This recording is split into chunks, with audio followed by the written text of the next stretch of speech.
बघा, आम्ही ग्रामीण भागामध्ये या सभा घेत आहोत.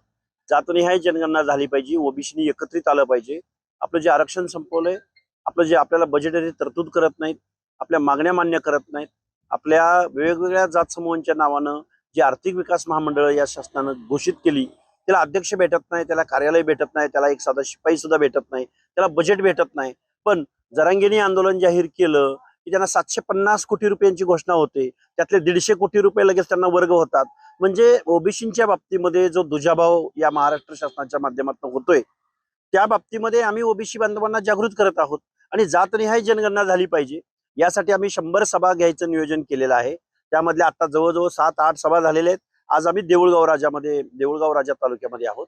काल आम्ही सिंदखेड राजा तालुक्यामध्ये होतो आणि उद्या आम्ही सोलापूरला आहोत. हा 100 सभा होईपर्यंत हा आमचा दौरा चालू राहणार आहे. काल प्रसाद लाड यांनी भेट घेतली जरांगे पाटील. तुम्ही टीका केली होती भेटीवर की प्रसाद लाड व्यावसायिक आहे. त्यांचा असं म्हणणं आहे, अभिमान आहे मला व्यावसायिक असला. अनेक लोकांना मी काम कर देतोय आणि जातीसाठी माती माती हे बघा, प्रसाद लाडांनी काम करावं, हॉटेल चालवावं, राजकारणाचा पुढाऱ्यांचा फायदा घेऊन अजून त्यांनी अंबानीच्या पुढे जावं, त्यामध्ये आमचं दुमत असायचं कारण नाही. पण आरक्षण, जरांगे पाटलांची मागणी, कॉन्ट्रावर्सी, जरांगे पाटलांचा समावेश ओबीसी मध्ये झाल्यानंतर ओबीसीचं झालेलं नुकसान, यातली काही काडीची तर अक्कल आहे का या प्रसाद लाडांना? हा, काय अक्कल आहे प्रसाद लाडांना? काय अनुभव आहे प्रसाद लाडांचा? हॉटेल चालव ना, हॉटेलच्या एखाद्या शिष्टमंडळावर तू जा ना. तुझं ज्ञान काय, तुझं नॉलेज काय, तू तोंड कुठं घालतोय आणि पुन्हा म्हणतोय की मी जातीसाठी माती खायला तयार आहे, आमदारकीचा राजीनामा द्यायला तयार आहे. पहिल्यांदा तू ज्या पक्षाच्या जीवावर टुनटुन बेडकासारख्या उड्या मारतोय ना, त्या पक्षाला विचार. माधवनं काय केलं, ओबीसीनी काय केलं? भटाबामणांच्या पार्टीला गावगाड्यातल्या वाड्या वस्त्या तांड्यावरती कोण घेऊन गेलं? त्यामुळं तू नुसत्या काय ते ग्रामीण भागामध्ये म्हणतात आयत्या पिठावर रेगोट्या मारणं. भाजप वाढवण्यासाठी, भाजप मोठी करण्यासाठी कोण खपलंय, कोण माणसं होती, याचा थोडा अभ्यास वाढव. तुला काय करणार हॉटेल व्यावसायिकाला? म्हणून मी हॉटेल व्यावसायिक म्हणालो. अरे त्या जरांगे पाटलाकडं जस्टिस येऊन गेले, सचिव येऊन गेले, अटॉर्नी जनरल येऊन गेले, मुख्यमंत्री येऊन गेले एकनाथरावजी शिंदे साहेब, तरी पण त्याला फरक पडला नाही. आणि तू हॉटेल चालवणारा, झाडू पोछा करणारा, तुझ्याने तो फरक पडत असतो का? त्यामुळं लाडानी आपलं जे काय तुमचं क्षेत्र आहे, आणि तुम्ही काय 1 लाख लोकांना रोजगार दिलाय का? तुम्हाला नोबेल पुरस्कार मिळावा शांततेचा. एवढ्या मोठ्या लोकांना तुम्ही रोजगार उपलब्ध करून देणारा एवढा महान व्यक्ती, त्याची लिस्ट एकदा उद्या जाहीर करा. काही बोलायचं राव. तुमचा काही गैरसमज झाला असेल तर तुम्हाला देखील आमचा गैरसमज झालाय. भाजपनं ओबीसीचं आरक्षण संपवलंय. या प्रश्नाचं उत्तर प्रसाद लाडांनी द्यावं किंवा सरकार चालवणाऱ्या प्रसाद लाडांच्या नेत्यांनी द्यावं. गेलंय आमचं आज ओबीसीचं आरक्षण. आमचा आरोप आहे तुमच्यावरती. हा आमचा गैरसमज नाही, समज आहे. त्याचे पुरावे सगळे देतो प्रसाद लाडांना. जरांगे पाटील असं म्हणले काल की जेव्हा मंडल आयोग लागू झाला तेव्हा लोकसंख्या ओबीसीची कमी होती, मग मात्र 1954 ला अचानकपणे 60% कशी ओबीसी झाली?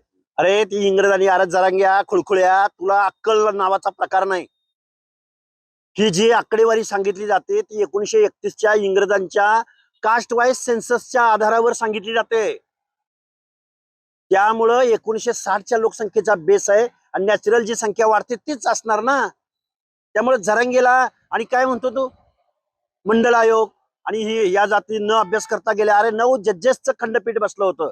त्या 9 जजेसच्या खंडपीठासमोर ताऊन सुलाकून मंडल आयोग इम्प्लिमेंट झालाय, सुप्रीम कोर्टाच्या निर्देशानं झालाय, देशभरातल्या प्रत्येक राज्यात इम्प्लिमेंट झालाय. अरे हे काय बेअक्कल माणसं आहेत. आणि तो लाड हॉटेलवाला, बेअक्कल माणसं एकत्रित आल्यावर असेच आरोप करणार ना. इथं संविधान आहे, इथं लोकशाही आहे, इथं शासन प्रशासन आहे, इथं वेगवेगळ्या स्तरावरती डिसिजन घेणारे, डिसिजन इम्प्लिमेंट करणारे वेगवेगळी शासकीय आस्थापना आहेत. मनोज जरांगे आयमाई काढणारा मुख्यमंत्र्याची, नेत्यांना आयमाई वरून बोलणारा, हे काय यांच्याकडून अपेक्षित करायचंय?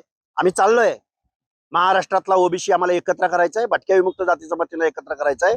ज्या राजकारणाच्या जोरावरती ओबीसीच्या अनाथ माती कालवायला हे लाड्यासारखी माणसं चाललेत, या माणसांना धडा शिकवायचा आहे आणि त्यांच्या पक्षाला सुद्धा. प्रसाद लाड असं म्हणले की मनोज जरांगे माझे मोठे बंधू आहेत, त्यांनी एकदा मला संधी द्यावी, त्यांच्या मागण्या मान्य नाही झाले तर राजीनामा देईल. कोण? अरे पहिला राजीनामा तू दे. तुला जातीचं काम करायचंय ना, तुला ओबीसीच्या अनाथ माती कालवायची आहे ना. ओबीसीच्या दारात तुमचा पक्ष मत मागायला जाईल का? त्यामुळे पहिला राजीनामा दे, मग जातीची काय काशी करायची ती कर. तू आमच्या मतावर तुझा पक्ष सत्य देणार, तो पक्ष तुला आमदार करणार आणि तू पुढे पुढे येऊन चोदेगिरी करणार का? त्यामुळं आम्ही आमची भाषा अजून आम्ही संयमात बोलतो. अजून आम्ही लोकशाहीमध्ये जी भाषा अपेक्षित आहे त्या भाषेत बोलतोय. आम्ही आमच्या अवकातीवर आलो ना तर या लाडला आणि या जरांगीला पळता भुई थोडी होईल. महाराष्ट्रातील ताज्या बातम्यांसाठी बघत रहा टाइम्स टुडे 18 न्यूज. सोबतच शेअर करा, सबस्क्राईब करा आणि बेल आयकॉन प्रेस करा.